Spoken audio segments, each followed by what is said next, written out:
I went viral and I hated it and I wanted to quit YouTube. I think I realized at that time that, you know, keep trying to push the channel to grow more and more and more all the time. I would stress out over every single upload. I just realized I was so addicted to YouTube. Yeah, the serotonin, the dopamine, kind of looking at the numbers go up. I used to read all the comments, but you only remember the negative ones. You're automatically putting yourself out there. Yeah. With that, you're subject to criticism from fucking strangers, by the way, which isn't normal. When your privacy gets threatened, you yourself get threatened, you start to value your privacy a whole lot more than ever before. Okay. It kind of fucks up how you view your own content. And I have been working my butt off to get to this point, and now that I'm at this point, I almost feel as though I don't deserve it. I recently blew up on YouTube. Oh, no, stop the applause. Oh, roses for me. Stop it, you shouldn't have. Oh, no, don't. You don't have to look at the subscriber count down there. That's not important. I mean, I'm joking. Of course I'm joking. You probably had no idea about even my channel's existence because I don't have millions of subscribers, do I? No, I've got 11,000. But I have gained almost half of those subscribers in the past week, which is crazy. And you may not consider that blowing up, I understand, but girl, I feel blowing. It's enough for me. And because I'm an overthinker, hence the existence of this channel, I've spent this past week mulling over a few things. One of those things is obviously my own experience, and the other is everyone else's experience. Because I'm like, listen, if I'm freaking out because I gained like 4,000, 5,000 subscribers in a week, then how did Emma Chamberlain and like Joanna Cedia survive? Because they were gaining like 4,000 to 5,000 subscribers a minute in their heyday. Like, it's terrifying, isn't it? Like, would you not just run away and start a new life? Like, is that not too much? That's what I wanted to look into today. The reality of blowing up on YouTube. I'm mostly going to be talking about other people's experiences, you know, people with big channels that have actually experienced blowing up. But finally, at the end of the video, I will share my own like personal minuscule experience and my thoughts on it because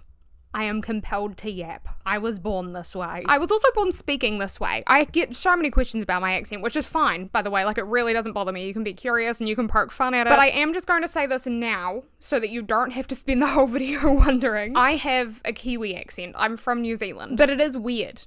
Don't be fooled. It is strange. Even locals have asked me, like, do you really speak like that? And I'm like what? You know, because I sound normal to me. I don't know if it's because my dad had a really strong Dutch accent. Like, I might have I learned to speak weird because of that, or it's either that or I just do speak weird. I don't know, but I will say it doesn't bother me. My accent is a part of me. I don't feel interested in making a conscious effort to change it, so I'm really sorry if it does bother you, but it is probably here to stay. And to start this, I will say that like the fact of life in 2025 now is that everyone and their grandma and their newborn son would like to be some sort of content creator. I mean, that's an exaggeration, of course, but it really feels like the truth sometimes. Like when I had ran a teeny tiny online business, and the amount of people, even in like little old New Zealand, that reached out to me expressing that they wanted to be a UGC, a user-generated content creator, it was outstanding, astronomical. And I'm not saying that's a bad thing by any means, of course. I'm just saying that it kind of caught my eye, it stuck in my mind because I was like, this is not, okay, this is New Zealand. It's not like the social media space is booming here. It's not quite Hollywood. So to see so many people that were interested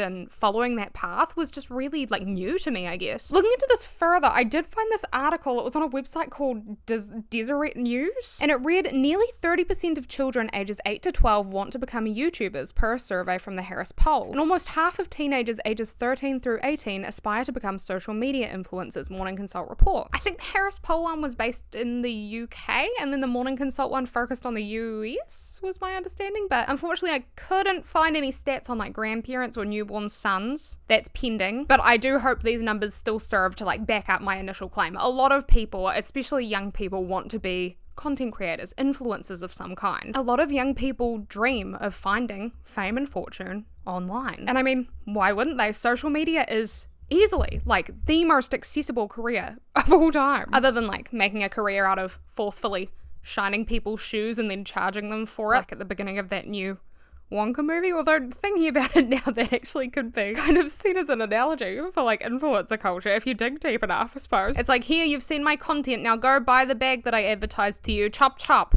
Did you watch my ad, by the way? But a career on social media does feel so accessible because at the bare bones of it, you can simply pick up a device, open up the camera app, do whatever you want to do, and press post when you're done. That's it. You can film yourself doing chores around the house. You can film yourself talking to a camera like a fucking maniac for an hour. That's what I do. And despite how easy it is, social media also holds the potential to make more money than any individual could ever truly imagine. So that, hand in hand with the fact that it's so simple to do, of course people want to do this for a job. And I mean, further than that, you can, but you don't have to have it like a specialty in anything in order to be big on social media. And if you're lucky enough, you won't even have to like study anything to be successful. You just have to, like, really, when it's boiled down, you have to be in the right place at the right time.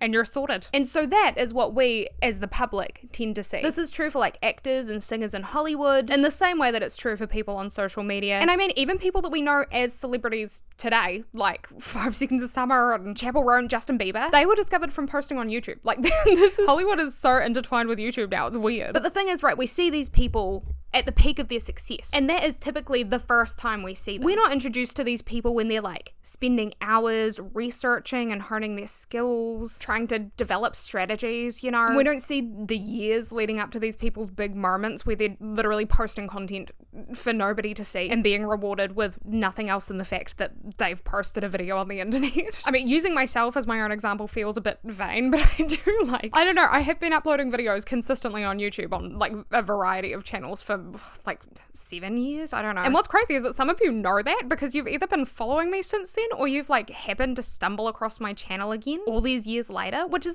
nuts. Like, how do you even remember me? But the majority of people, right, with my recent videos that have done fucking really well, they'll just see that video on their recommended and essentially be like, oh, this chick appeared from out of nowhere, didn't she? Because, well, I did. That's what I did for them. And on this journey to success, so many small creators, myself included at some point, found themselves thinking like, I'm doing everything. I'm doing things right and I'm still not achieving the numbers that I want to be achieving. I'm still not reaching that goal. Like, there are countless posts on the YouTubers subreddit that they're like, guys, I only got 20 views on my video.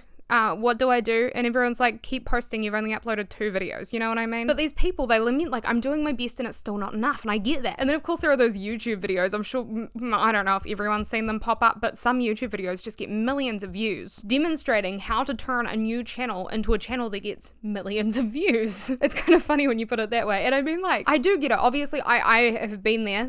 I know that it can feel so frustrating to come so far and still feel like you need to go further. But social media success, like many things in life, it's not a sprint, is it? It's a marathon. And like making the same content over and over again with no insight into what needs changed and no drive to improve, it's like mining for diamonds on Minecraft at Y level 62. Like, you can keep going in a straight line for as long as you want, but baby, there are no diamonds there. A lot of success, even though we don't see it as the public typically, it can be attributed to conscious and accidental, to be honest, growth. I mean, a very small percentage of people who have turned social media into their full-time jobs have done no research on the algorithm and no research on how to make good content. It doesn't just happen like that typically, even though it seems like it does. You may know of some TikTokers that have achieved this. I thought of Charli D'Amelio, but she is talented, obviously. Like, she didn't mean to blow up, but she can dance quite well, so that's not fair. I think I'm assuming here, but there's probably quite a few rage bait TikTokers who kind of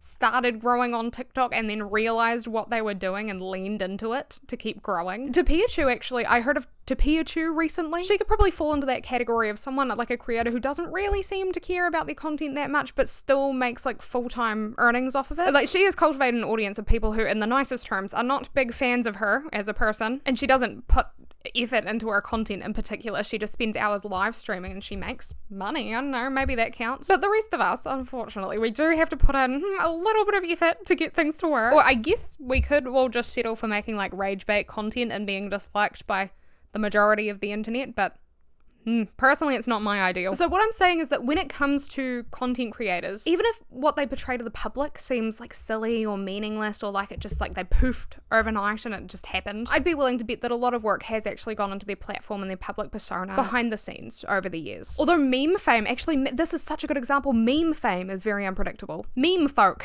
might actually be the best example of people who like skyrocketed to the peak of fame and had no idea how they got there. Like, take the Hawk Tour girl, for example. She just did a street interview and then she woke up and she was famous. Or honestly, like any other meme you could think of. I mean, apparently these things do just happen sometimes. I don't know how I didn't think about this, but the kombucha girl, who is now equally known by her stage name of Brittany Broski, she's a great example of this. But she went viral after posting a video of her trying kombucha and not really being sure if she liked it very much in 2019 on TikTok. And she went on to sign with an agency later that year even, I think, and honestly conquer the world. But she is doing very, very well for herself, and it all started with that meme. But Brittany Broski was funny and savvy enough to actually be able to make a full-on career out of her meme status, which again does require some talent. So you're noticing that some talent is usually necessary for this. Some level of skill, right? But her rise to fame was definitely unpredictable, though. So, yeah, I don't know. But I will say on YouTube specifically, nowadays, you do kind of have to have some sort of ability, typically, in order to produce a video that does garner some success. And then also to, like, ride that success and create a career for yourself. It's not super easy. Am I saying it's hard? No. Am I saying it's not luck-based? No. But am I saying it's like, you can do it with your eyes closed and your brain turned off? Not entirely. There's some effort that goes in. I will say for sure though that going viral, or even just your channel having a growth spurt, that does rely quite a lot on sort of like the luck of the draw. But there are also countless other factors that work towards determining whether a channel will be successful or not, or whether a video will be successful or not. I mean, there's determination, personality, niche, camera work, the topic of your video, editing. I could just keep going. I think importantly, you need to be able to produce content that has value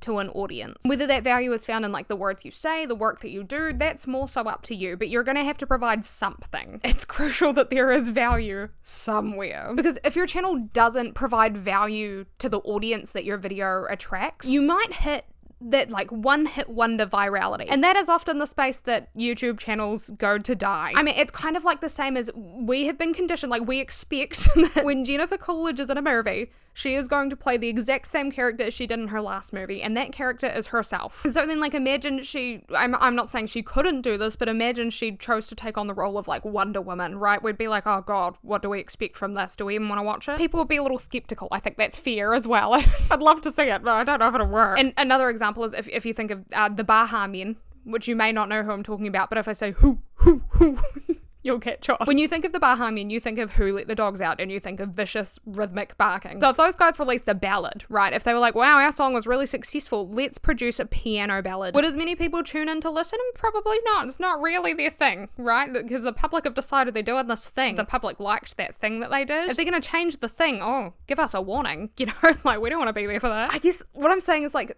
the thing with going viral is that so many people want it and they work for it for years, only to be thoroughly disappointed in the aftermath of their great success. Like, it happens and they're like, was that it? I mean, I'm sure we've all come across a channel with like millions of views on one video, whether that be a cat meme from 2009 or a video essay from 2020, and they were still maybe like regularly uploading, but they were getting like 2,000 views per video, like a fraction of the views that one video got. And that sort of result is often what you get after going viral without yet having a clear sort of overarching offer, especially an offer that matters to the consumers of that one video that went viral. It's like, imagine you have a YouTube channel based around Pokemon because you love Pokemon. So you gotta catch them all. But then, just out of the blue one day, you're like, oh, this will be fun. I just want to make this video about the newest big anime release. I just feel real passionate about this one. So you make that video, right? And it blows up, but it's not what you wanted to do. So you're going to go back to making your same old Pokemon content, because that's where your fun is at, where your passion lies, you know what I mean? But the reality is that now, because the audience that was recommended this viral video is interested in the topic of that viral video, well, now you've kind of pigeonholed yourself, because now YouTube thinks, oh, the people who like this channel are people who also like new big anime content, and it doesn't cross over enough, and so nobody's watching your videos anymore. Because that audience that you accidentally accrued posting that one random video, they don't really care about you. They don't really care about your interests or your actual content. They liked the value that you provided in that one anime video, and if you're not going to do it again, then by God, they're not coming back. When something like that happens, I feel like you kind of have to check your priorities. It kind of forces you to. Like, you can either let your channel tank, keep doing what you want to be doing, and let the algorithm sort of reset it. So just like, you know, ride the ride try it out, you stay true to yourself, and you can achieve that success later down the line. You know, you don't have to jump on it. Or I feel like that happens. You kind of let your channel die a little bit, or you live long enough to see yourself become the villain. Because then you keep like rehashing the same sort of idea, right? Because you're not passionate about the topic. You don't even particularly care about this thing, but you're going to do it over and over again, right? Because the audience wants it, and that's what got you to this point. But then the issue is that people will sense that from you, and they'll be like, he doesn't even care about what he's doing. And people will get bored, and eventually your channel will decline anyway. So either way, it's kind of like, it's a bit of a catch-22. Is that the right word for it? I will say, of course, none of that is like a guarantee. I'm just yapping. We know I'm just yapping. But you can note the difference between someone like Brittany Broski, a meme like Brittany Broski, in comparison to the Hulk Tour Girl, for example, for like a real world comparison. So you may be wondering, after all that, well then what is the secret to blowing up on YouTube? I mean, not necessarily going viral, but just genuinely just finding success. Well, for one, obviously, success means something different to everybody. So your idea of success could be like 1,000 subscribers and you're happy. That's great. Someone else's could be 1 million. So there's no like, what's the saying? How long is a piece of string? But what I can say is that sort of like the secret sauce to blowing up on YouTube, you know, the thing you should be doing, it changes constantly on YouTube, and it's changed very evidently throughout the years. I mean, that's not to say that like there is always room for everybody on this platform. I mean, at this point in time, channels like Niall Red are thriving on YouTube right now, but then so is like NDL, Alan O'Neill. Even like I always see Man Carrying Thing recommended to me, and I don't even watch the videos, but YouTube keeps pushing him. And then like 42, like there's always a variety of channels that are going to be successful. There is no shortage of viewers on YouTube. Everything can be successful. Everything has an audience, no matter how big the audience may be. But you can definitely align many creators' like rises on the platform with what was wholly overall popular in that particular era of YouTube. You'll understand. Like, for example, skit videos were popular way back in the day. Way back when. It started with probably like Fred and Smosh and stuff like that. And that led to creators like Lily Singh becoming massive on the platform. She got her own talk show at some point. Prank videos were also where it was at for a while. And so creators were constantly hitting like even tens of millions of views, just literally being like menaces to society. People were like, I love this. And then there were creators like Roman Atwood and BF vs. GF. They were leading the pack, but then there were tons of smaller channels that came up out of the woodworks, like the Janoskians comes to mind. And then of course routine videos were super popular. It was never really my thing to watch them, but I still remember seeing like My Life as Ava videos and maybe people like Remy Ashton and stuff like that popping up. And back when these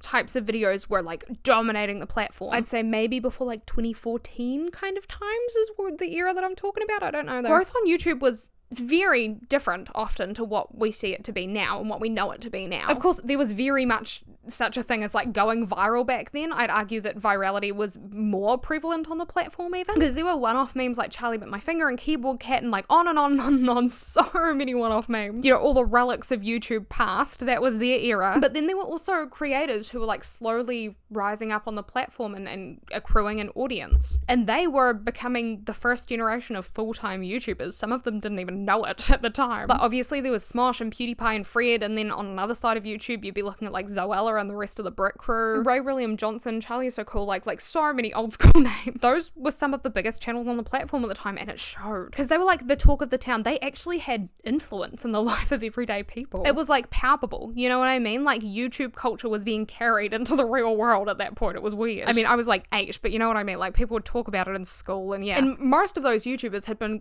growing their platform for quite some time. And they wouldn't have even started, you know, because they saw a career on the other side. They would have started because it was like a fun little hobby or a way to connect with people. And for a while, these huge, massive YouTubers, they only had like a couple million subscribers, but that was all they needed, right? They were still massive. Nowadays, I think things have changed in the sense that success is just so much more spread out on YouTube. There really is room for everybody at the top right now. That comes with the fact that it makes creators, you know, overall less memorable, I guess, because they're sort of crammed at the top with so many other YouTubers. You can't even really get a good look at them, you know what I mean? I frequently come across channels with over 1 million subscribers, and I'm like, who are you? And it just blows my mind, because like it makes me think back to when you knew all the big YouTubers, because there weren't that many. But it makes sense. It makes total sense. Of course, the platform has grown. More people are actively posting. I think there was something like 65,000 channels with over 1 million subscribers now. You can't possibly know all of those. There's simply too many for us to be aware of. And contrast that to, you know, when the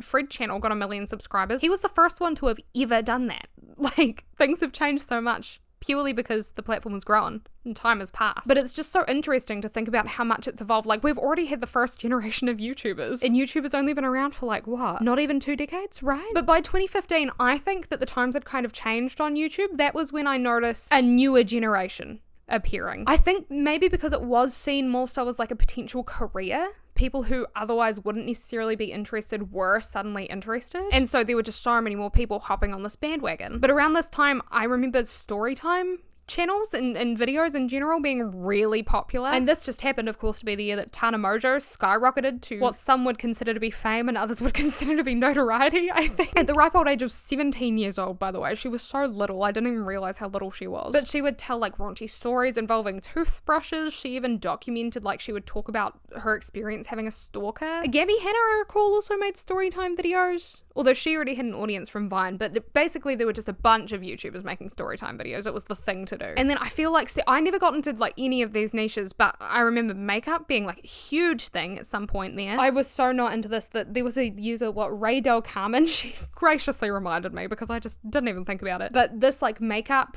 era brought creators like Jeffree Star, I can't even think of half of them because I'm so out of the loop, but like Tati Westbrook comes to mind, brought them to the like tippy tops of YouTube stardom, and eventually it gave way to creators like James Charles to reach those same heights. And then of course along came Emma Chamberlain and her quirky relatable videos. That was in like 2016, right? And then alongside her rose Joanna Cedia, Antonio Gaza, the name comes to mind. And now in recent years, I feel like there are plenty of creators that sort of jump on trends and become really popular off of that, or even like creators who stumble into success. But there are definitely not as many that are anywhere close to becoming household names. It's wild to think about how YouTube has like grown and evolved over the years. And I'm sure as well that I've forgotten about like so many people in so many eras on YouTube. I mean, I didn't mention like gaming, obviously, and then vloggers like Logan and Jake Paul, that was a whole thing. And then like obviously like the van lifers and stuff like that. Like there is so much going on YouTube all the time. The tides change on YouTube so much, and I feel like that's great because there are awesome creators in like every niche, and that way they all sort of do get some semblance of a shot at stardom, which is cool. Well, a shot at stardom within their niche anyway. I think that's really what it's become, is YouTube now is separated into so many different communities because there's so many people on the platform. So all of that to say,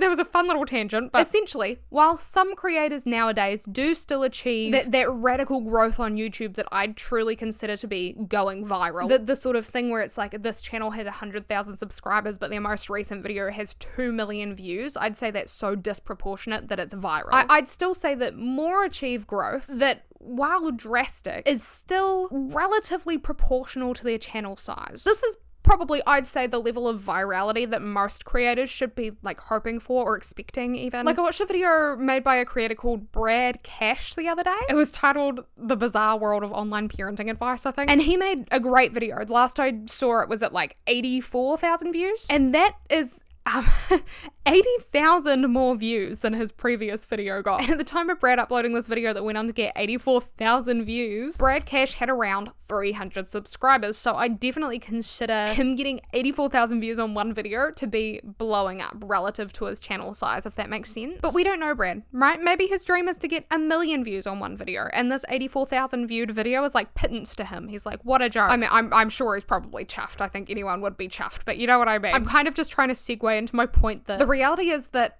growth that's more exponential than what Brad has experienced would almost be unheard of, and it would actually probably do more harm than good to his channel. And like ascending the ranks on YouTube quickly, it can earn people like just endless amounts of praise and congratulations. And it's probably, you know, quite thrilling for the creators themselves, to be fair, because oftentimes they are seeing like their wildest dreams coming true right before their eyes, and that's, I mean, obviously that's great. So while everyone has a different idea of what exponential growth is and what it means to them, for many it is a hallmark of success. It's like, okay, well, I'm doing something right. Look at this, it's working. You know, they see it as a sign of like a happy future and a fruitful career to come. In an ideal world, it would be. But is that the reality all of the time? I'd say no. I think fame, even like relatively small internet fame, it can be quite the double-edged sword. Like, yes, it's exciting, it's rewarding, it comes with like boundless opportunities, endless possibilities, right? But it can be damaging. It can be destructive to people's lives. It can cause, not to be dramatic, but like mental torment. And importantly, it can change the way that creators view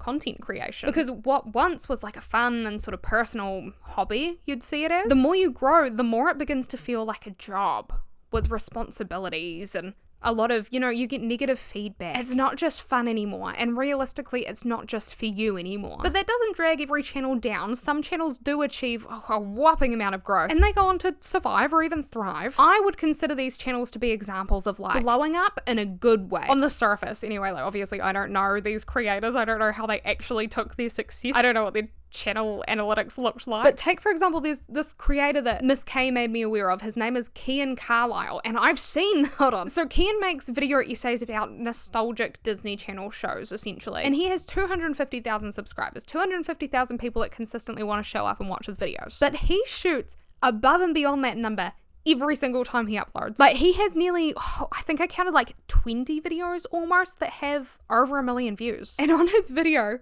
about Disney's show Lab Rats, which I've seen in my recommended so many times, Keyan even managed to amass 8.8 million views. Now, I'd say that Keyan and his channel, they're in possibly one of the most suited situations for exponential viewership, in the sense that his channel it's impersonal, it's largely faceless, and it consists of him like yapping to an audience about an expansive yet very niche topic, which he is obviously passionate about. He likes talking about Disney TV shows, and there's an audience that shows up for that consistently. But I can't think personally of any way really that this channel and its success could serve as a double-edged sword, unless it came out that like someone zoomed on his profile picture and they were like, oh my god, that's the guy that I see at the supermarket taking the tops off of ice cream tubs and licking the ice cream and putting the tub back. Like, that is genuinely the only way I could see his channel working against him. Like, any feedback, for example, whether it's positive or negative feedback, it is almost forced to relate to the work that Keyan does. Like, people are more likely to comment on something to do with his scripting or his editing, or just, share their opinion on a Disney TV show, than they are to be able to directly relate any feedback back to Keyan as a person. He's got that detachment from his channel in the perfect way that allows him to be connected with his content, but also completely disconnected. So I'd say that Keyan has a pretty good thing going on from my point of view. But there are so many other creators, however, that are like very much more personally involved with their YouTube channel. And so it feels like they have just a lot on the line in some ways. I'd say that commentary channels that spend videos just discussing their opinion on like real world topics, I'd say they're in this realm for me of creators that are very personally intertwined with their content. And the commentary niche in particular comes to mind for me because it's so popular right now, and its popularity is letting a lot of smaller channels shine, I will say. And I think especially that's because they're easier to find, thanks to the fact that the topics that they cover are usually either trending or they're sort of a niche topic that maybe doesn't get spoken about much, so the audience will gravitate towards their video. And the success of this niche, the commentary niche, it's given way to some very popular and very well liked creators who have grown like insanely quickly in recent years.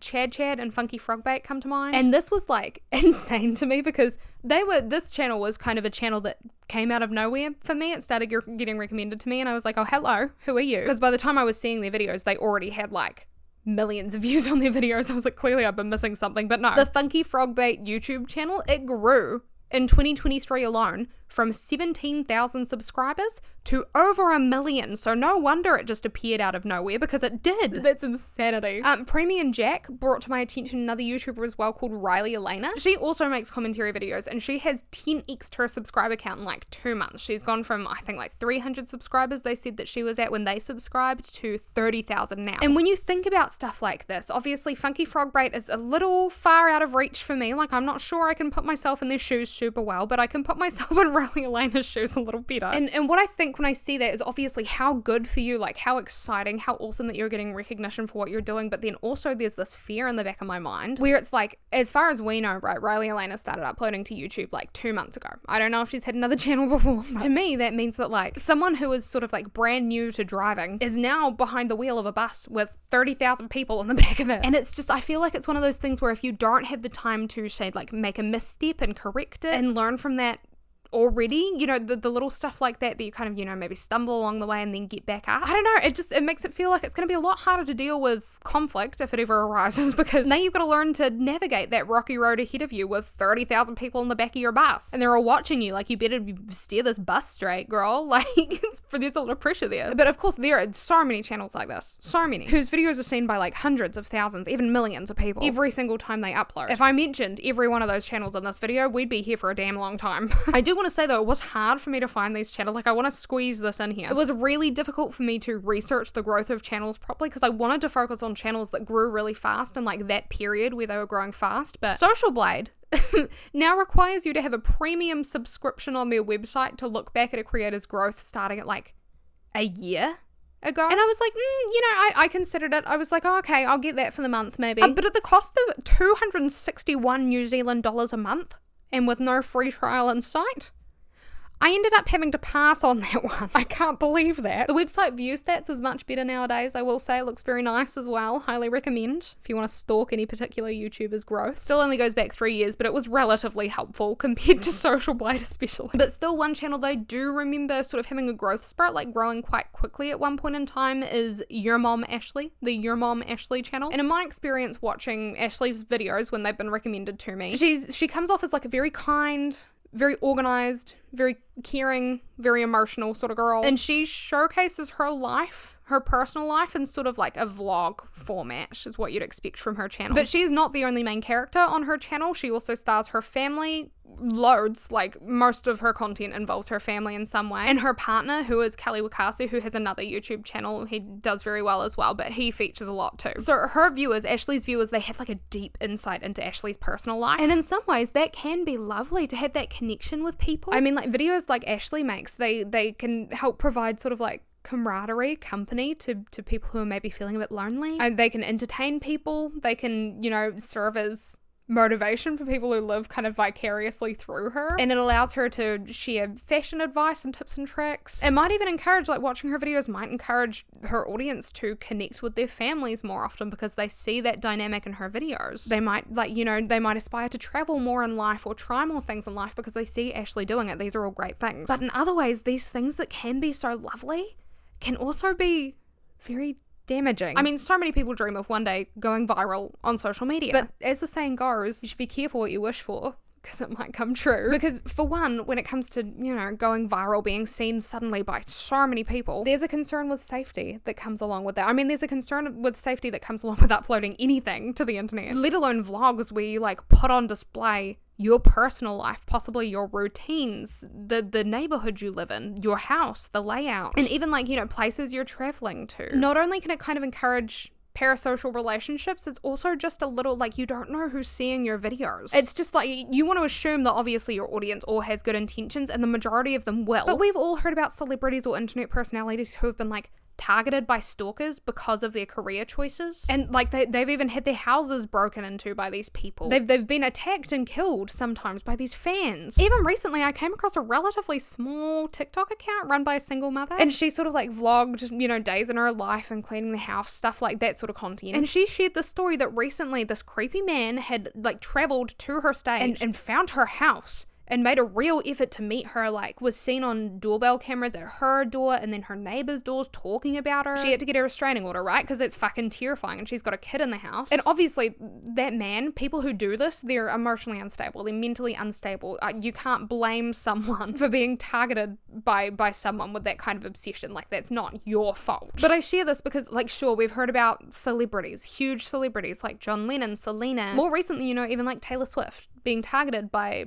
stalkers, by like fans. Oh, Christina Grimmie. Some of these fans, they're scary. They're not really fans. They're obsessed. But the fact is that you don't need to be known by millions of people in order for that to become your reality. You just have to be known by the wrong person. I mean, and there's no use living in fear. I'm not saying that. Like, I could literally walk out of my front door and down the street and someone could see me and be like, oh, yep, locked in. But it's just a reminder to take precautions and to be careful. Like, think about what you're going to post on the internet. You know what I mean? You know, blur out the background of if you need to, blur out your address, don't show people your street, and like don't post travel vlogs at the hotel you're still staying at so that people know you're there. You know, there are so many things that are just, you know, be careful. I know that was kind of a tangent, but internet safety is a real concern of people everywhere, obviously, but also people who are becoming larger on social media. And it's just more important than ever nowadays to consider that. For two, though, if you even remember that there were 2 points to this, experiencing success online, as amazing as it is, can cause damage to creators' mental health. And it feels kind of silly to say that because I feel like it shouldn't even be surprising. Like if you put yourself in the shoes of a huge creator, I don't know, I'm gonna put it this way, in that I think that human beings are living in like a very honestly unnatural, like very man-made world. Like this house, I would have been living in a little fucking hut, maybe a cave many years ago, and oh my god, I would have been a priss about it too. I would have been like, it's wet and it's cold, Dad, when can we get central heating? Like, I mean, that's to say, of course we're lucky in a lot of ways to be living in this modern cushy world, but in other ways I don't think that we're cut out to live this way. Like we were simply not created for it, were we? The internet is a great example in the sense that like we're so lucky to have it. It's amazing. It provides us with endless entertainment and endless knowledge. We can, like, when I spill something on the carpet, I don't have to call like every number that I've memorized to be like, hey, do you know how to get the stain out? No, I just pick up my phone and Google it. It's so easy. So long as you have access to the internet, you're in a pretty good position for the most part, I'd say. But the internet also serves as an open door to insecurity and comparison for viewers of content, and honestly creators too. And for creators as well, that comes along with also having access to so many people's opinions on you. And I'd say that most of us as human beings, and like maybe this is something that a lot of people struggle with, but we generally do learn to take some form of constructive criticism, you know, whether that be within like our personal relationships, our work life, our school life. But typically this sort of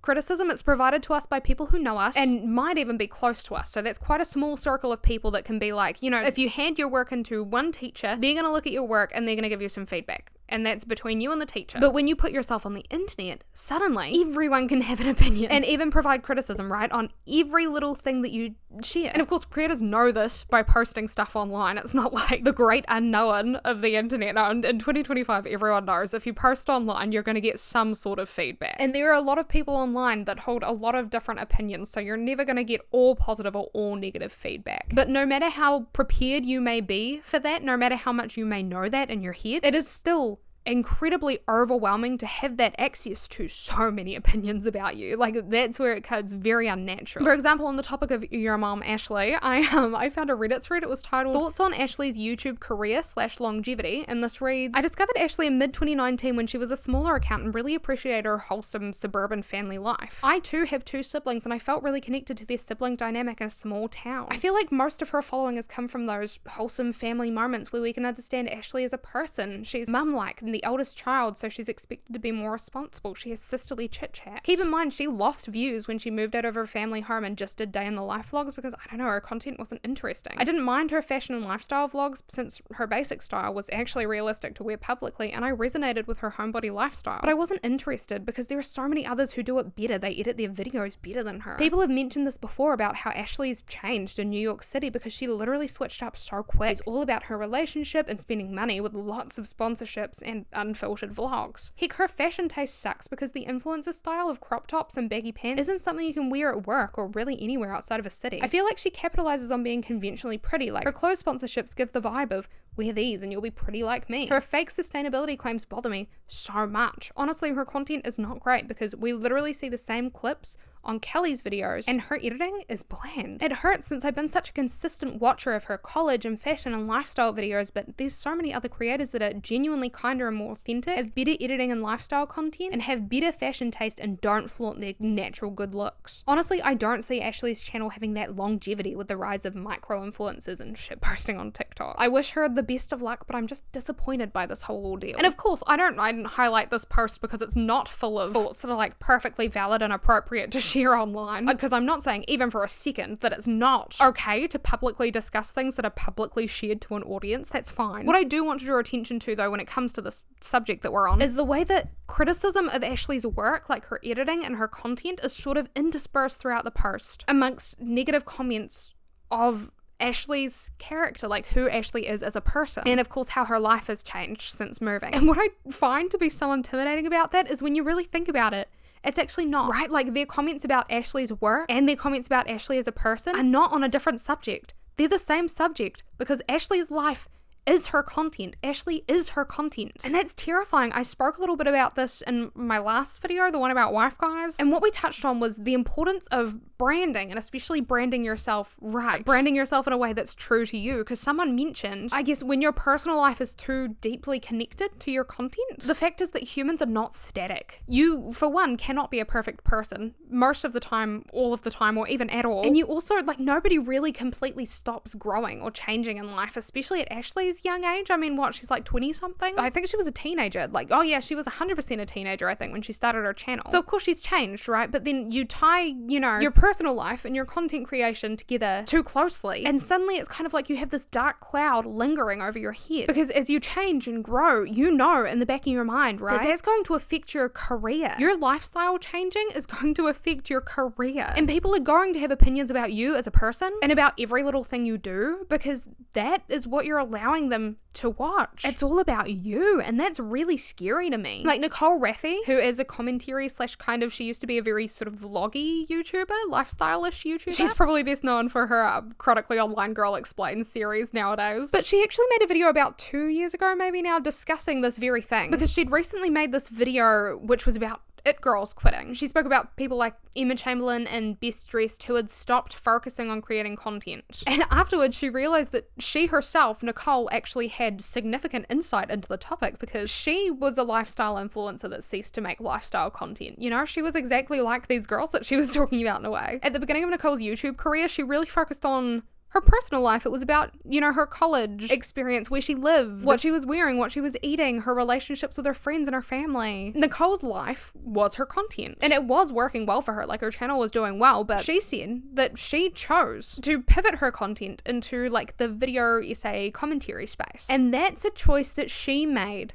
due to the total lack of privacy that her current style of content, that lifestyle content, was providing her with. Because Nicole said, basically, she said she loves to make videos, but what she was doing, making those lifestyle videos, it just wasn't working for her. Nicole actually referred to the lifestyle content that she was making as exploiting herself, and she said she was exploiting every aspect of her life, which I think is a fair way to look at it, to be honest. And the fact is, right, that some people just, everyone's different. Some people are just not particularly private people, and that's obviously fine. That's great for them, right? But some people, no matter how much they may enjoy making the content, just are not really built to share their lives online. I also personally, I kind of ended up choosing this niche because I can't handle like encasing my life in this content bubble. I just feel like my relationships and my experiences and my personal time, that's all very special to me, and so I don't want that to become content. I want that to stay mine. But I feel like that's sort of, you only sort of realize that only becomes very clear to you once you've tried it, once you've sort of dipped your toe in the water and the piranhas have started biting and you've gone, oh, I don't like that. That's how you realize that you don't enjoy making personal content for the world to see, I think, because otherwise you don't have experience with people watching it, so you don't know that you hate it. And that, again, I think becomes another issue for some people when they're channels grow drastically in size, because they don't get so much of the chance to like experiment and to learn what they like and to decide what they really want to showcase online. And as we know, once something is on the internet, especially once it's been seen by quite a few people, it can be very hard to make it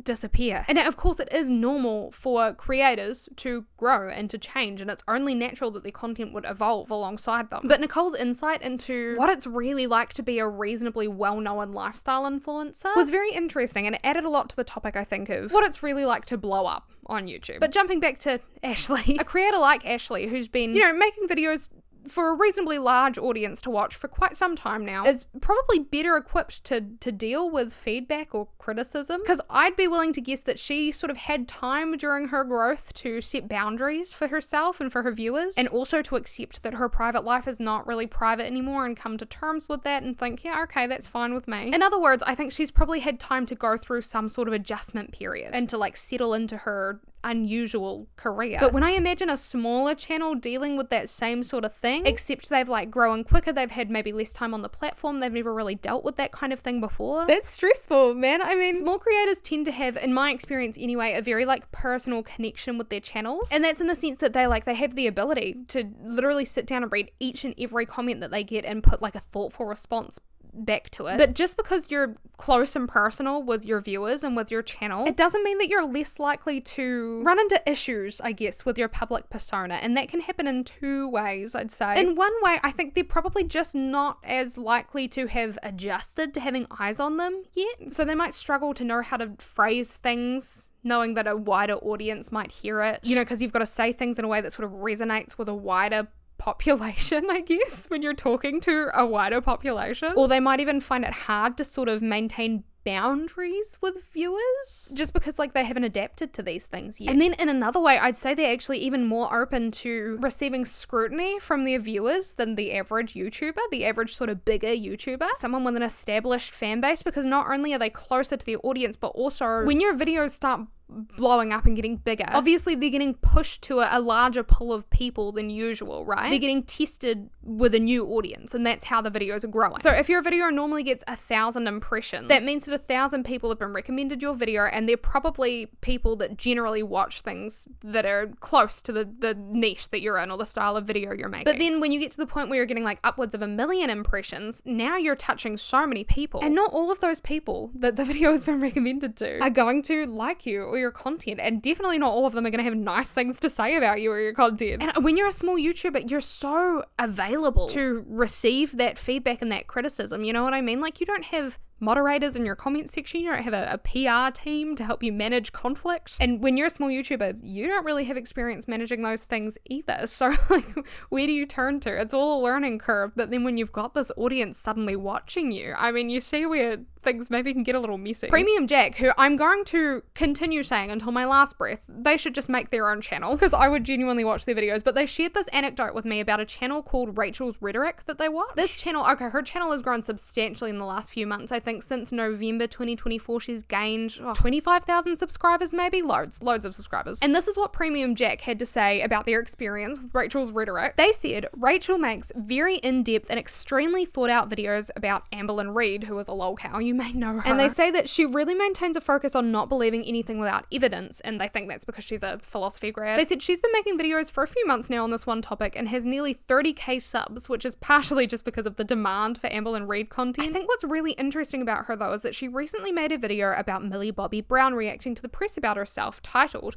Millie Bobby Brown Needs to Get Over Herself. I personally haven't watched the full video, they said, because I just didn't vibe with it, and I personally think that the video feels like a rough draft that somehow made it to be a fully finished video. But the comments aren't happy about it, and she's since only stuck to Amberlynn Reid content. I think it's very interesting how hard her viewers push back against her for that one video, because she's been fairly uncontroversial. I do worry that she will be dissuaded from branching out in her content from now on, since she's been liking comments like stick to Amberlynn Reid from now on. I really think that the Millie video was just a poorly thought out draft or an opinion to keep private. I don't know, it's too early to tell, but this was her first badly received video I've seen, so it'll be interesting to see how it affects her content. She, like all of these small creators, interacts with her audience a lot, reacting to most comments, so I think that opens a dialogue more to how opinions are received. And I just want to throw in here, I am so appreciative to Premium Jack for enlightening me about this situation, giving me something to talk about, but also to everyone who shared the names of creators or like anecdotes about creators to help me write the script for this video. I will try to like pop up people's comments on the screen when it aligns with someone that I'm talking about, just so you kind of get your wee shout out, because I really appreciate your time. But if I haven't included a creator that you mentioned in this video, they are noted down because you brought to my attention so many interesting people, and it's so beneficial to just have like a more vast pool of creators to draw from when I talk about things, or like there are some situations that are super interesting that I'm going to look into more. So thank you so much. But with this whole RachelsRhetoric situation, it was like the perfect example for me of a smaller creator who recently had sort of found herself producing content for a larger audience than usual, but hadn't yet figured out exactly what her audience enjoyed about her or her channel, you know, why they kept showing up. Now, I have watched some of Rachel's video about Millie Bobby Brown. I personally don't agree with the notion that celebrities should just suck up the poor treatment that they receive from the media. I don't think it's fair to just not treat human beings like human beings because they've chose a certain career path. Like, would you write an article about Deborah from The Office being stinky every Monday. Would you do that, or would you just keep it to yourself or maybe chat about it with friends? I don't think you'd write an article about Debbie from The Office, would you? If it was like Taylor Swift that came into your office and she stunk real bad, would you write an article about that? Probably. Why? I don't know. I think it's a shame. I think celebrities should be encouraged to act like normal human beings, because they are normal human beings. And the more we hold them to this ridiculous standard, the more that we as like people in society think we have to meet this crazy standard that we could never meet. And it's a headache. Like, why are we doing it like that? I will continue to say this. I love discussing public topics, obviously, because I make videos about them. Like, I love digging into them and then digging deeper and seeing what I can find. But if I never heard another snippet ever again about a celebrity's private life, I'd be happy. I don't want to hear about their appearance. I don't need to know what they did on Monday morning and the fact that they went to the gym and they got caught by paparazzi. I actually don't care. And I just think the internet and the media can be so cruel and way too nosy. Like, let's back off a little bit, you know what I mean? But obviously that's not changing anytime soon. With that said though, I do understand to a point where Rachel is coming from this video. She explains herself quite well, I think. But my takeaway from her argument was essentially, you know, these articles are titled in inappropriate ways, yes, but that has been normalized. And so it's, you know, not fair to be sort of outraged about it. But like, if you read the article itself, it's not really that bad. So pretty much she was saying, okay, this is clickbait, so don't read too much into it. But I think where her opinion does differ from the majority opinion is the way that she brushes off the issue, because she's like, oh, it is what it is. She's like, Millie owes a large portion of her fame and fortune and overall success to the media, and so she should just deal with it. Where the general consensus seems to be that what these articles, what is said in these articles, it may be typical, but that doesn't make it less wrong.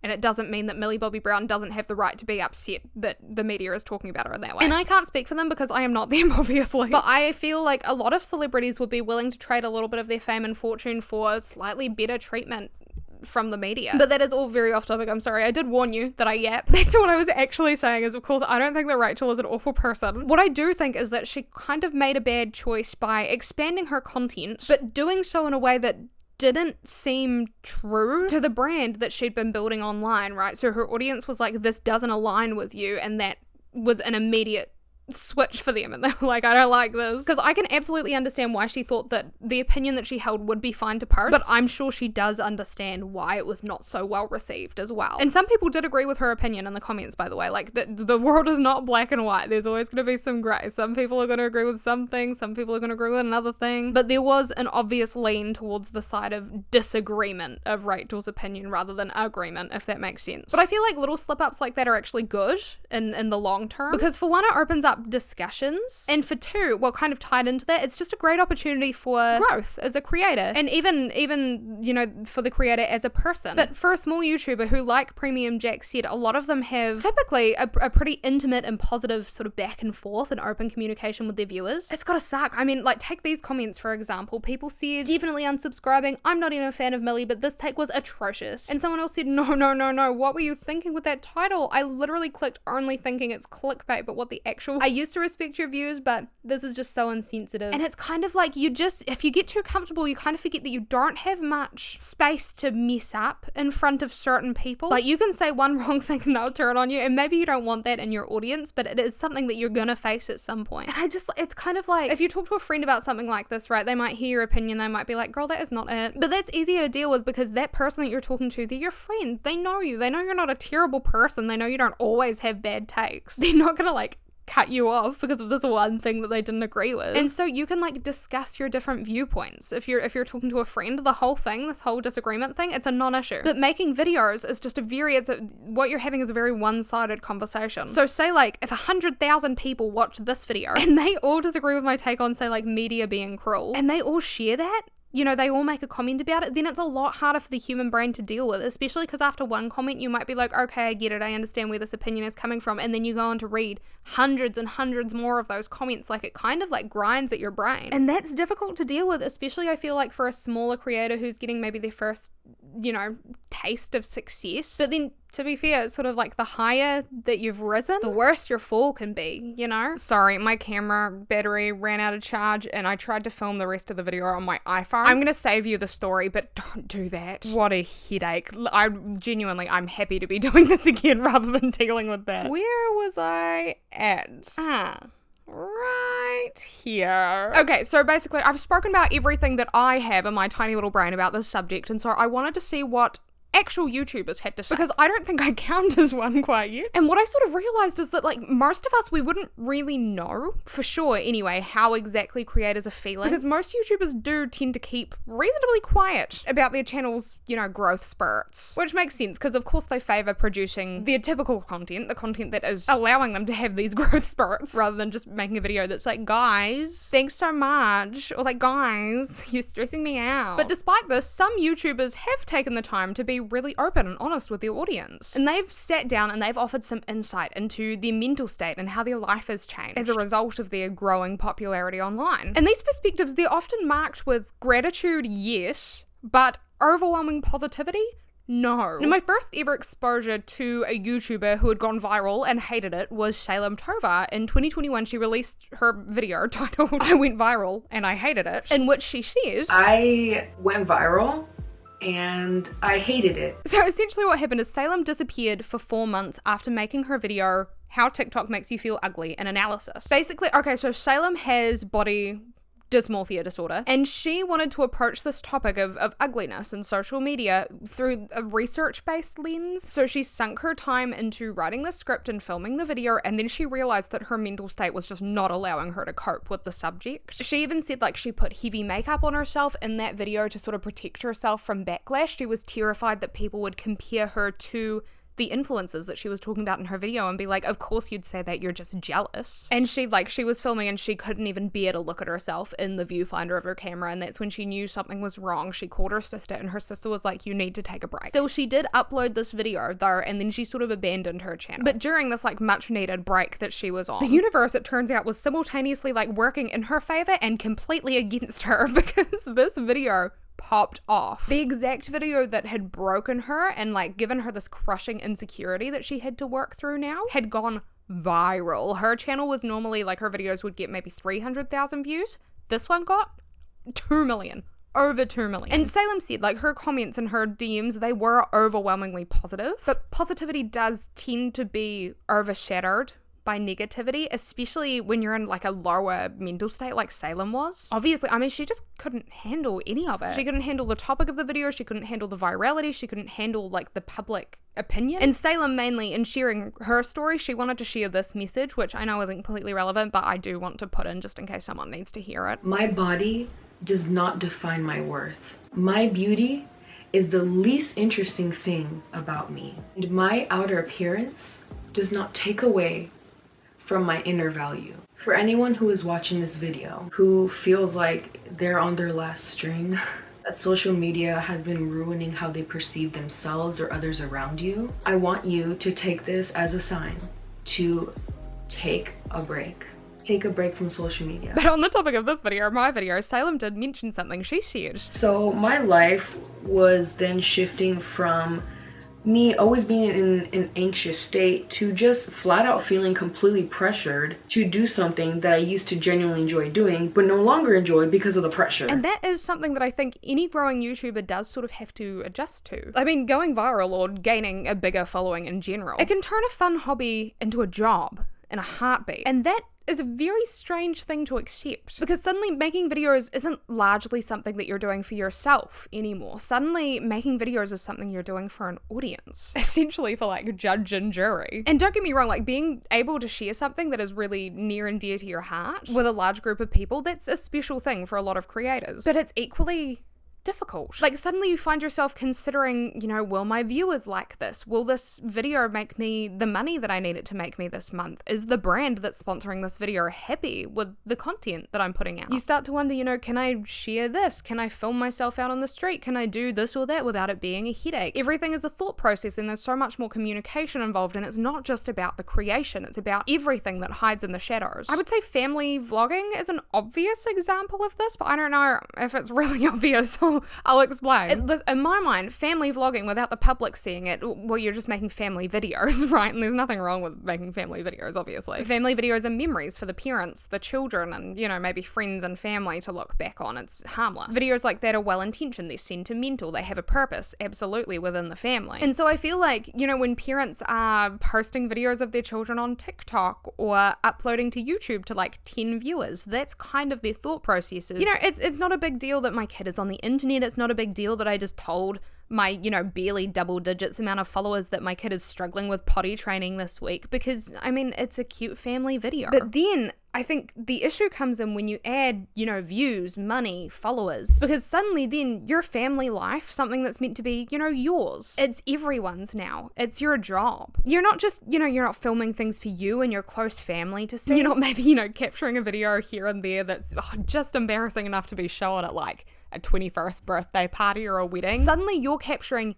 everything because it's your job. That's how you make your money. You know, if you've got to get your dog put down, oh, that sucks. Hey, can you cry a little harder for the camera, please? Yeah, oh, you hit your head real bad. Oh my goodness, you're bleeding everywhere. Can you come show the camera your mass amount of blood? And then we'll go bandage it up, okay? Then like even personal matters, your parents are getting a divorce, oh, don't worry. You best believe that's going to be on the internet for you to see for the rest of your life, and everyone was involved in it online. And of course your parents told their audience in depth exactly how you're coping with the divorce, because that's something you want online. And then, oh, your birth video, by the way, yes, we did post that about 10 years ago, sitting at a crisp 20 million views at the moment. Half of the course, you know what I mean? Or say like, oh, you're throwing a tantrum because you don't want to be filmed today?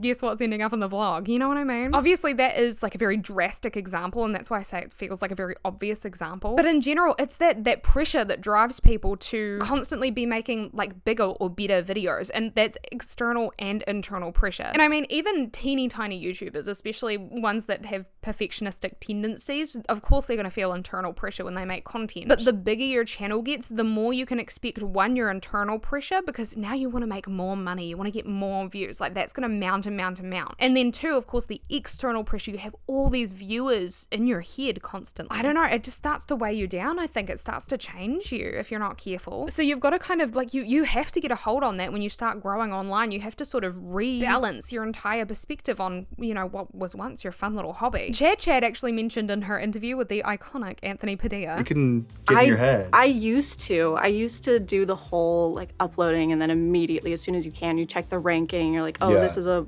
1 out of 10 or it's a 5 out of 10. I used to do all of that. Yeah, it's like, yeah, the serotonin, the dopamine, kind of looking at the numbers go up. I think it did seem like more of a game at that point. I used to read all the comments, but you only remember the negative ones. And I think that is also a massively common hurdle for, you know, like growing YouTubers and other social media stars. And it's a hurdle that they tend to run, you know, straight into at the start. It's going to hurt the shins. And to be fair, I've definitely experienced this. And that's why I say I think it's so common. Like, ask anyone. I feel like they've gone through this if they have a following online. And it's a shame because I truly love the discussions that my videos generate.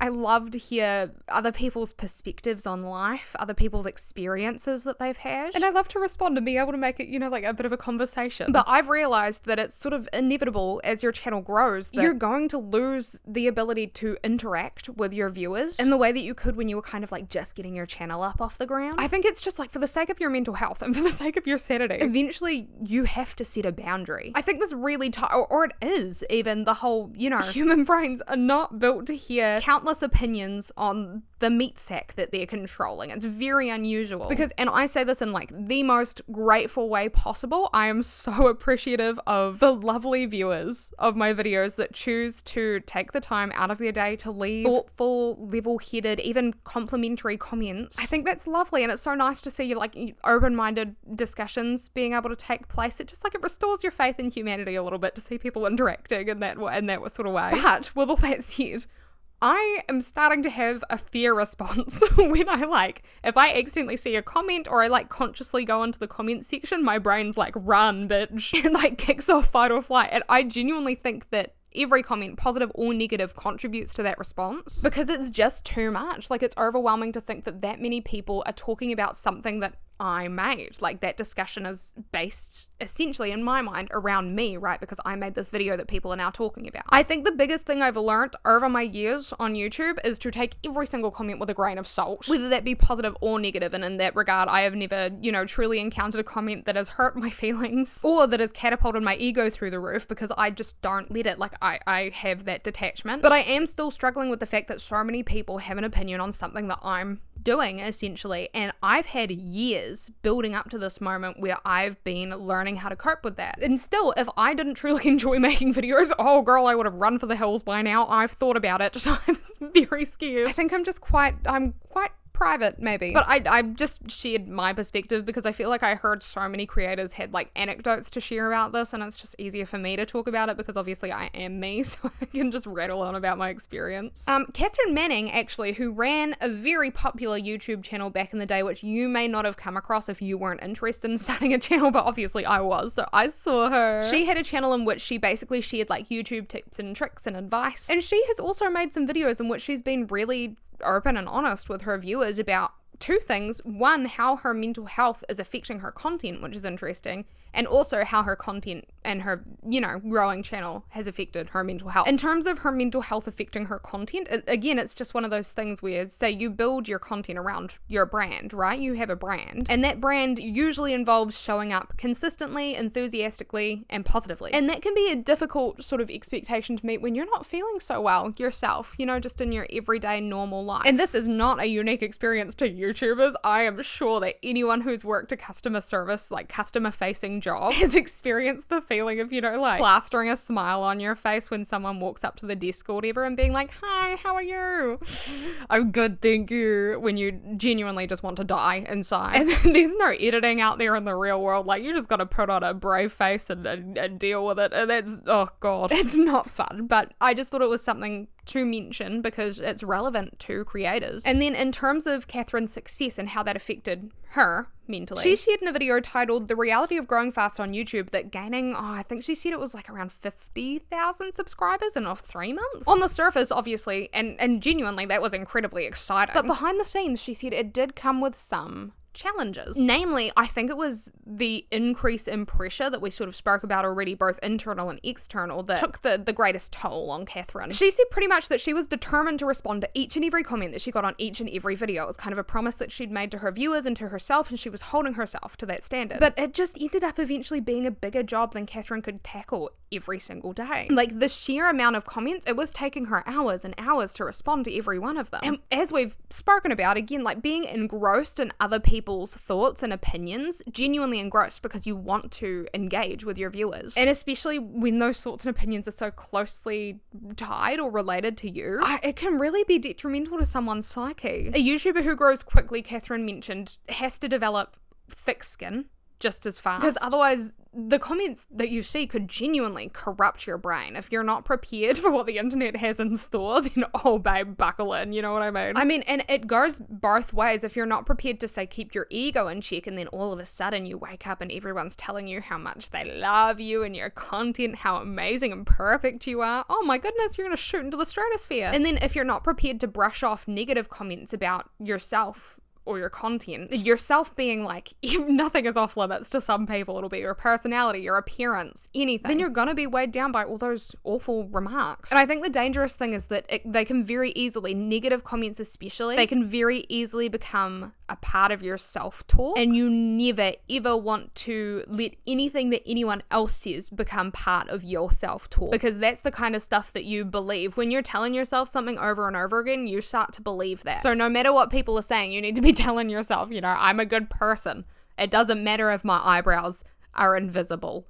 I'm still a good person. Sorry, that one was a bit personal. And the fact of, you know, growing on YouTube, especially quickly, is that you just get exposed to so many more people. And with that exposure, there's so much more room for people to misunderstand you, or for people to judge you, you know, dislike you, nitpick you for the smallest things. And that really is only natural, especially when you're growing, because like I said, your videos get pushed out to a huge variety of people. And some of those people are not scared to speak their mind, and they're also not very nice people. I think the most important thing to learn is to pay attention to the popular notions more than anything else. You know, if you see something repeated a lot in the comments, or you see something as very liked in the comments, then you can take that on board a little more so. But if, like, there's a comment that says something about you that you've never heard in your entire life before, and you're like, this doesn't feel relevant, just ignore it. And also, most importantly, I think know yourself and trust that you know yourself. Like, of course, be open to constructive criticism and be open to growth, because if you're not growing, you're dead. You know what I mean? You're constantly growing and evolving and changing, and that's important as a human being. But still, don't let people tell you who you are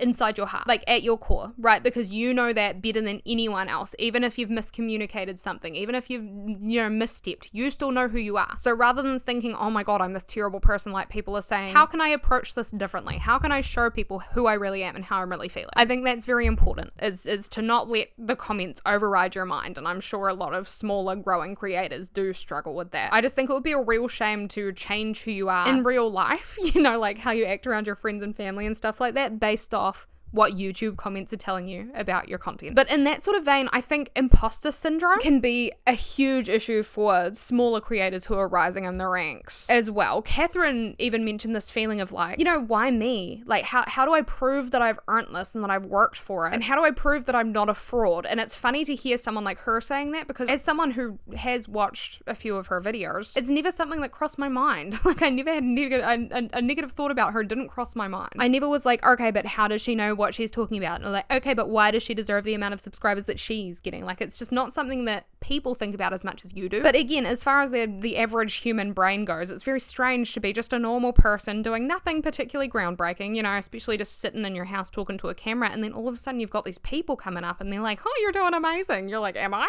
Obviously, as incredible as it is to finally achieve the results that you've been working towards for years, usually people have been working towards it for years, that feeling of achievement can be very conflicting, because it makes you stop and think, is like, okay, maybe this is too much for me. Like, maybe I don't deserve this increase in like love or money or views. I mean, Cathrin shared that especially because for her it felt like everything changed overnight, it was maybe a little harder to deal with. And I mean, like, of course she was grateful, but she was taken aback, and I think that's fair. It's a big scary change when suddenly people start paying attention to you. Ooh. And I think what makes it harder is that oftentimes when you grow really quickly on YouTube, it feels like your life has changed and you've achieved this dream. This is this is everything you've wanted, but you don't feel different. Nothing has changed in your life. You've closed your eyes one night and opened them the next morning and something's blowing. And it's kind of like, well, I don't understand. Like, what did I do? Nothing. It's like, if I didn't deserve it yesterday, then why do I deserve it today? You know what I mean? Like, it's so confusing. But again, it's almost like it erases the years of work that you've done and, everything that you've put towards it. And you're like, oh no, not me. But what really got Cathrin was actually the overwhelming desire to continuously one-up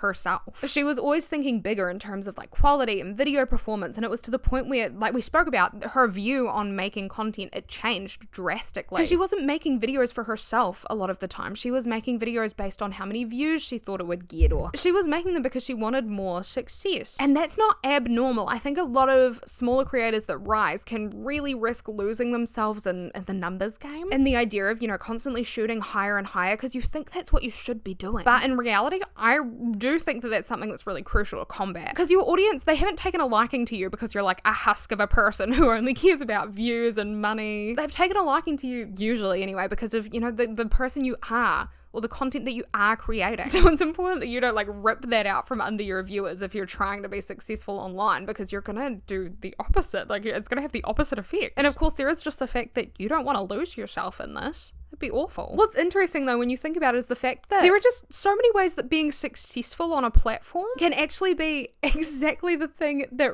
ruins your success. Obviously, you can't have a downfall without having success in the first place, really, but it's just interesting to see how often it correlates. Dan Howell, actually, from Dan and Phil fame, he released a video titled Why I Quit YouTube, in which he shared, "This is a cautionary tale about fame, followers, community, culture, the clash between making content and being content, and being careful what you wish for, because one day you will absolutely have a complete breakdown." And his video is very long. I would definitely recommend that you watch it if you're interested in like the behind the scenes of YouTube sort of thing, or inside YouTubers' brains. But his video features the triangle of respect, and on this triangle there are 3 points, and the points are attention, money, and respect. Dan says that he pretty much falls directly into the center of this triangle. Like, he likes good attention, he wants to make decent money, and he cares about being respected. But every creator obviously will fall into their own sort of unique spot on this triangle, and where they sit probably will ebb and flow throughout their careers, to be fair. But I do find it interesting because you can see where certain creators have tended to lean at certain points in their career, and you can see whether it's negatively or positively benefited their careers. I don't want to spend too long thinking about this, but for example, Jake and Logan Paul, back when I was very aware of them in like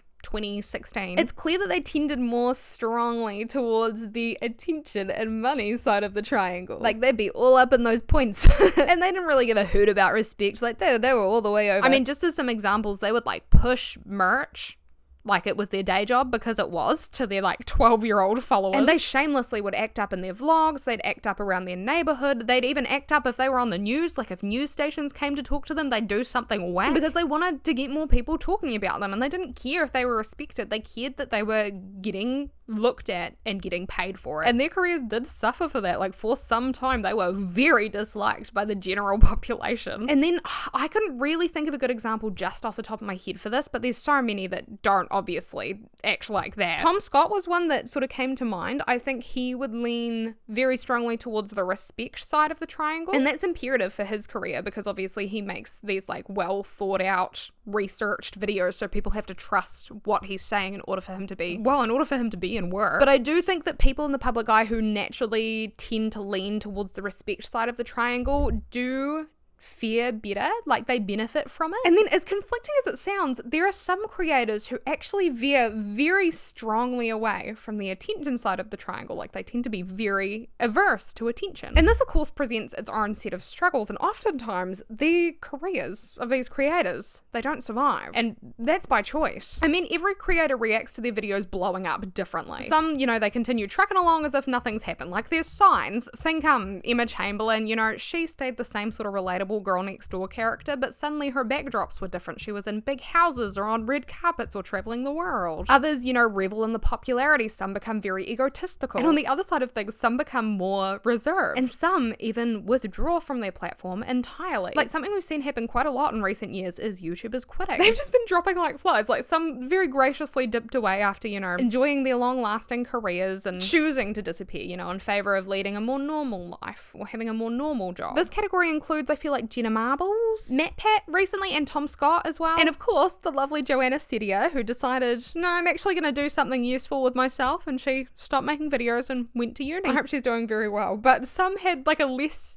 enviable fall from grace, you could say. I can't really think of any YouTubers. I'm thinking like the Hawk Tour girl, maybe Sam Pepper, like Shane Dawson, anyone that I can think of has eventually come back to YouTube. So I don't know, but other creators, they kind of run away with their tails between their legs. And that's not to say that they're like cowardly or anything. It's just a way of me saying that, well, this is the category of YouTubers that really don't like all the attention that being a creator, being a popular creator, led them to receive. Now, there are typically, I will say, some other factors in the lives of creators who choose to step away. It's not necessarily just down to the sheer size of the audience they've cultivated. For example, one YouTuber who decided to take the next exit off the YouTube highway was Corpse Husband. He was very well known and very well liked as being, I think, primarily like a scary story narrator. And he was born with just the most perfect voice for narrating scary stories known to mankind. So he was walking down the right path. But good things don't last forever. He left YouTube about 3 years ago now. And it's speculated that he did so in favor of like committing himself to caring for his mental and physical health rather than sort of pushing himself to continue this career that wasn't benefiting him. As far as the topic of, you know, stepping out of the spotlight due to attention goes, someone on Reddit said, he mentioned before on someone's stream that he was getting recognized when he would go out to eat, even at fast food places, by his voice and by people who delivered food to his house and such. It caused him some severe anxiety. He also had to stop streaming because there was one Among Us stream where his monitor turned off and he could see his reflection, and he got anxiety over if the viewers could see it for a second. He just has anxiety about being recognized. He also said that all the fan art scared the crap out of him, not because it was bad, but because it was scary how people who had never seen him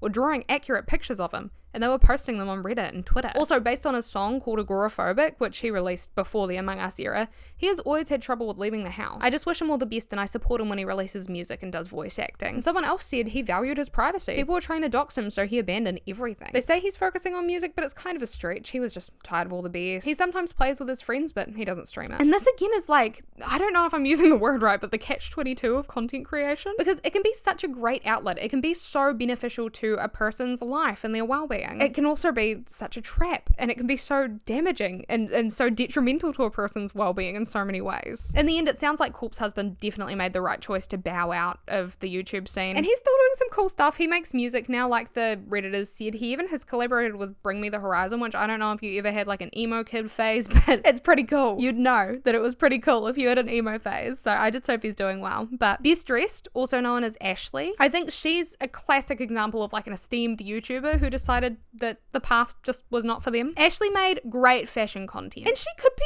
pretty open with her audience, I feel like, about what she was doing in her life and how she was feeling, and her viewers really loved that. Her viewers did love her. As Ashley's channel grew, so did the level of hate that Ashley was receiving. Her audience, they'd grown to like Ashley as a person based on what she was portraying in her videos, but then they felt that maybe her YouTube persona didn't really align with her everyday thoughts and beliefs, and they weren't too scared to leave like comment after comment pointing that out to her. And so that sort of 180 that it felt like a lot of her viewers did, I feel like, I don't know, it just seems that the fans think anyway, that it kind of encouraged Ashley to turn her back on YouTube. I'd imagine that her passion for content creation was probably dwindling, and she would have just decided like, enough is enough, I'm not enjoying this. There also was talks of her having a stalker though, which obviously would be really scary and would also explain why she chose to go dark on YouTube for her own safety. I think Ashley dipped in 2022, stopped posting content, and there are still people I see saying like, you know, will Best Dressed ever return to this platform? Like, she really made an impact. And I mean, even PewDiePie, who was like the biggest and most well-loved creator on the platform for years, he almost quit YouTube, and he expressed very similar sentiments to the other creators, the smaller creators that we've spoken about already in this video. He said pretty much like, I love the freedom that this job provides and I'm grateful for this job, but the negatives began outweighing the positives for him. The only thing that's like truly different when it comes to PewDiePie compared to other creators is that he really peaked in his career. Like, he's sitting at 110 million subscribers. What else do you want the man to do? You know what I mean? He'd made his money, he'd built his life, he'd genuinely climbed to the peak of YouTube. So why would he stick around to, you know, feel that mounting pressure that not only he was putting on himself, but the public was also putting on himself when he could just leave? I get that, but the thing is though, like, content creation is fun, and he'd worked hard to achieve this, right? Like, this was his dream job, so he didn't want to leave it behind. And in the end, PewDiePie found a way to sort of like semi-retire. Like, he's still making videos now, but very much for him. He makes them when he wants to, and I think that's at least like sort of an uplifting story. I definitely focused on negatives in this video because that's sort of the perspective, the angle that I was researching things from, but there are so many positives to YouTube, and obviously you have so much flexibility. There are ways to make things work, and it's not all dark clouds, if you understand what I'm saying, but it's been interesting to focus on. So in the end, what have we discovered is the reality of blowing up on YouTube? Well, I don't know, personally, and there seems to be a variety of responses to it. I mean, for some creators who are maybe not yet ready to cater to such a wide audience, and, you know, haven't yet figured out how to maintain success when they grasp it, oftentimes growing rapidly seems to be nothing more than like a blip on their radar, you know what I mean? Just wasn't their time. If you want to hear more about that, there's a video I watched by a YouTuber called Daya recently that was titled something about like this book. Reading this book led me to not quit YouTube.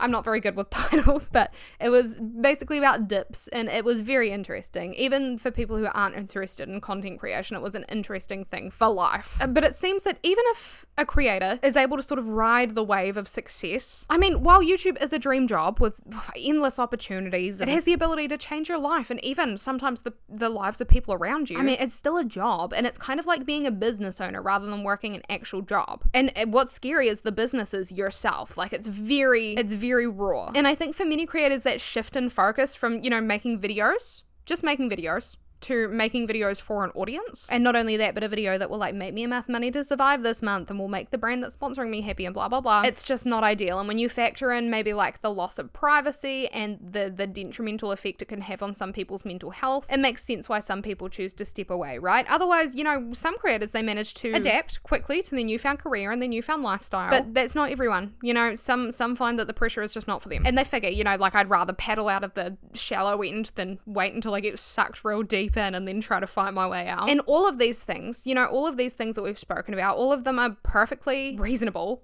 perfectly natural, and perfectly okay, but they're all also the reality for someone out there. So is there one sort of particular experience that people express that they have when they grow quickly on YouTube? No. Everyone, of course, has their own like individual experience, but are there similar sentiments shared by many of them about like gratitude, pressure, imposter syndrome, and so on? Absolutely there are. I mean, just like anything, this is going to blow your mind, but there are pros and cons to being a YouTube creator.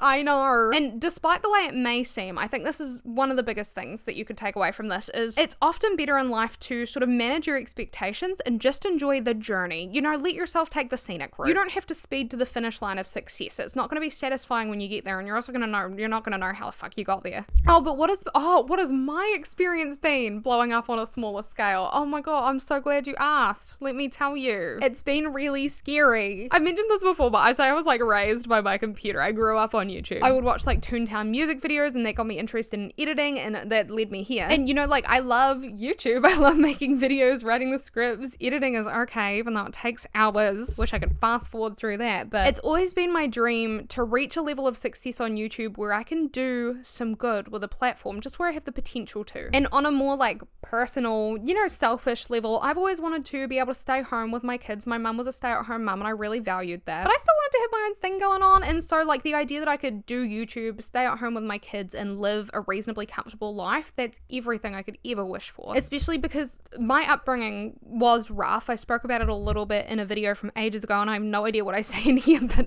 the same story as in this video that I would tell now. But throughout that, I always promised myself that I was going to create a better life for myself. Like, yes, I was struggling now, but if I just looked towards the future, I was going to be okay. And I always promised myself that, and I always promised myself that my children would have a much better life than mine. And that's not to say that everything in my life was awful, but I was going through some difficult things. Like, I'm still grateful that I had good things in my life, but it was hard. And so like the thought of being a YouTuber, it's just something my mind has always clung to. I've always been like, this is what I need to do. And that, you know, idea of being able to use a platform for good and share my story and make everything sort of worth it. As silly as that sounds, that's always given me the motivation that I needed to push through even like the toughest of situations when I was younger. And now I can see that like determination, honestly, delusion kind of paying off. And it does feel so rewarding. But I mean, like, nothing is set in stone. This video could get like 2 views and it wouldn't faze me at all. But that doesn't change the fact that like this experience has been really cool. And I did sort of grow rapidly on YouTube, and that's awesome to be able to say after years and years and years of hoping that I could see a moment like this, you know? And it's crazy to think about the fact that I used to think that there was a real time limit on, because you see so many people getting successful and they're like, you know, 16. I thought 18 was like, boom, I was like, I'm too old now.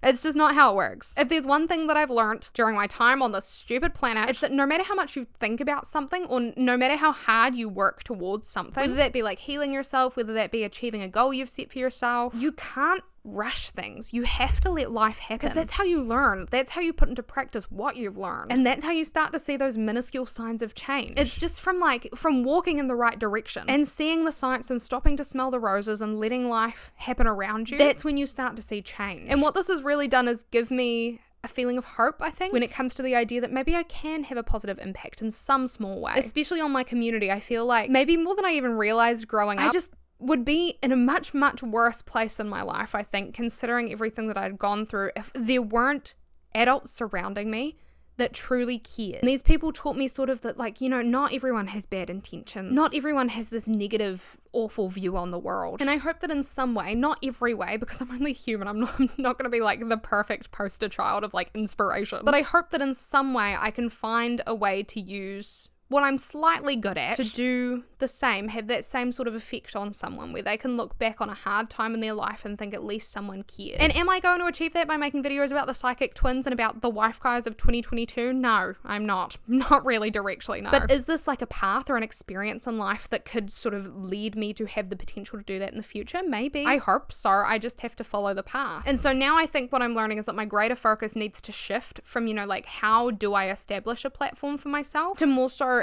how am I going to use this platform to benefit myself, my friends, my family, my wider community? Because no, I don't have a huge platform, and no, I don't make life-changing videos, but I do have a focus, right? Like, I see my purpose in this somewhere, and that is what's going to continue driving me, I think, into the future, like it has done in the past. But I am going to take the time to lightly jog this path, because rushing into things blindly, I've learned, is not very productive. Doesn't really, it's not typically the best way to see results, I guess. But to put the cherry on top of this video, I do just want to say a massive, huge thank you to you for supporting the channel and supporting me. I mean, so many of you have taken the time to truly share kind words or to contribute to a discussion in a meaningful way, and that is so sweet and and so genuine. I just am really grateful that you do take the time out of your day to listen to me chat about something that really is truly not that meaningful. Not in the grand scheme of things anyway, but I hope that somewhere in these videos there's something that entertains you or inspires you or makes you think, or literally just helps you tune out from life, because I think that's important sometimes. I don't know, and I say like nothing in these videos truly matters, and I don't think that's untrue, but I will say that I feel like if you dig into almost any situation in life, you're probably going to find something to be learned or something to be enjoyed. And that's kind of why I love making these videos. I think it's just fun to sort of dive headfirst into a rabbit hole and see where you end up. It's not for everyone, obviously, but if it is for you, I really do appreciate you showing up. So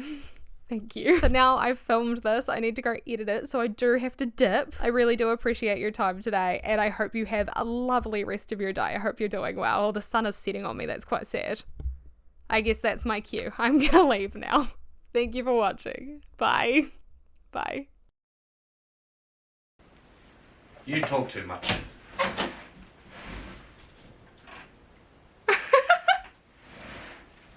It was great. Is that better? It was perfect. Because I think you're going to talk a lot.